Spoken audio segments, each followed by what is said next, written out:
My daughter's imaginary friend is real. Chapter 1. The New Beginning. We moved into the house in early spring.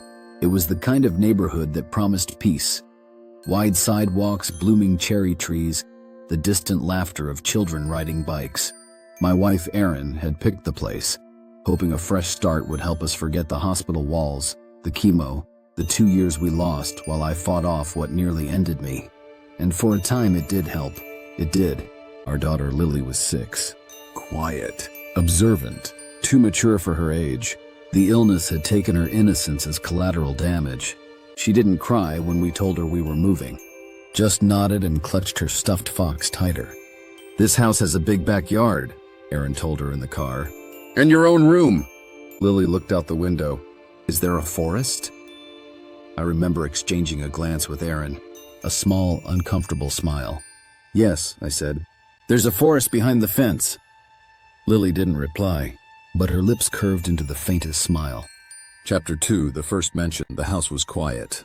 Too quiet sometimes. Old floorboards moaned under invisible footsteps, and at night, the wind whispered things I couldn't quite understand. But that's just how old houses are, right? A week after moving in, Lily started talking to someone. At first, I thought it was just part of settling in. New environment, no friends yet, imaginary company. One morning, I found her in her room whispering into the corner. "Who are you talking to, sweetie?" She looked over her shoulder with an innocent smile. "Ellie." I blinked. "Ellie? Is she from your school?" She shook her head. "She lives in the forest, but sometimes she comes inside." That night, I told Erin about it. We laughed, the way parents laugh when their child's imagination gets the best of them. But the next morning, all the picture frames in Lily's room were turned around. Chapter 3. The Rules of the Game. A few days later, Lily started setting places at the dinner table for Ellie. "I told her she could eat with us," she explained. Erin humored her, setting out a small bowl of mashed potatoes. "What does Ellie like to eat?" Lily leaned forward, serious. "She doesn't eat food, she eats other things." "Like what?" Lily blinked. Thoughts, secrets, regrets. We laughed. That night, Lily woke up screaming. Erin rushed into her room and found Lily in the corner, curled into a ball, whispering, "I didn't tell her anything, I promise, I didn't." Chapter 4. Drawings. Children's drawings can be creepy, sure, but Lily's were specific. Black crayon forest with a red-eyed girl hovering just above the tree line. Stick figures with mouths stitched shut. A crude map of our house with one room marked "No." I asked her what that meant. Lily looked up from her coloring book and said, "That's the room under the stairs. You don't go there. That's where Ellie goes when she's sad." We didn't have a room under the stairs, or so I thought. Chapter 5. Beneath the Stairs. It was 2 a.m. when I heard it, scratching. Not mice, not plumbing. Scratching, deliberate, slow, like nails on wood. I got up, flashlight in hand, and followed the sound to the staircase. And there it was. A door I swear hadn't been there before, built into the wall under the stairs just 5 feet high. It had no knob, just a vertical slit as if something inside wanted to be let out. I pressed my ear to it. Silence. The next morning, the door was gone. Chapter 6. She knows you too. Erin was beginning to worry. Lily was talking to Ellie constantly now.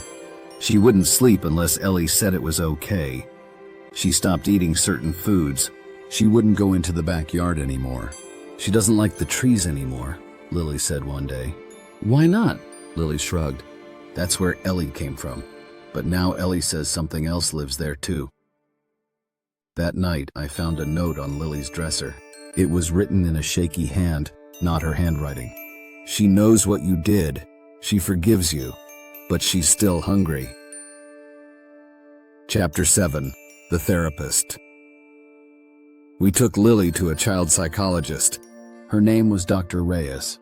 Friendly, kind, skeptical. She asked Lily to describe Ellie. "She doesn't have eyes, just empty spots, like when you lose teeth." Dr. Reyes nodded, taking notes. "And what does she want?" Lily's voice was calm. "She wants to live here. But she says we have to make room. Dr. Reyes smiled awkwardly. And how do we do that? Lily tilted her head. You leave, or she makes you leave. Chapter 8. Escalation. We started hearing footsteps in the attic. Then the doors began closing by themselves. Then came the smells: rotting meat, old water, burnt hair. One morning we found Erin's wedding dress in the backyard, shredded and soaked. The next night I woke up to Lily standing beside our bed, eyes wide, face pale. She says you should start saying goodbye. Chapter 9. The history. I did research. Found out the house had been owned by a woman named Eleanor Merrick. She was a foster parent. Took in troubled kids, at least a dozen. But none of them stayed long. 2 went missing. 1 jumped out a window. She died in this house. Alone. Locked in the room under the stairs. When they found her body, the walls were covered in words, carved with her nails. The only word legible was hungry. Chapter 10. The forest ritual. Lily stopped speaking. Only wrote, I found a note in my shoe. The forest will take one if you give one. I confronted her. I asked what it meant. She finally looked at me, terrified. She says if we give her something small, she won't take something big. What does she want? Lily whispered, my friend from school. She says her hair smells like strawberries.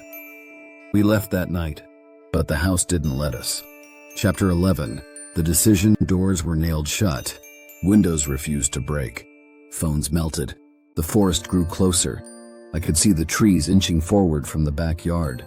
Closer, closer. Then Erin disappeared. Vanished from the kitchen mid-step. Just gone. A scream frozen in the air. Lily just said, she's inside the wall now. That's where she keeps them. I took Lily and locked us in the car, but the road was gone. Only trees, only dark, only Ellie. Chapter 12. The last game. Lily handed me a piece of paper. It had only 3 words. One must stay. I held her. Told her I'd stay. Told her to run. Told her I'd buy her 10 foxes and name them all Ellie. She cried. And then she whispered, I'm not Lily anymore. Her eyes turned black. The forest opened and swallowed the car whole. Epilogue. For sale. The house stands quiet now. Cherry blossoms fall on the lawn like confetti. The listing says, charming 3-bedroom, family-friendly, with backyard forest view. Some nights, children's laughter echoes down the street. If you listen closely, you might hear her. The one with the stitched smile. She's waiting for a new friend. Maybe your daughter.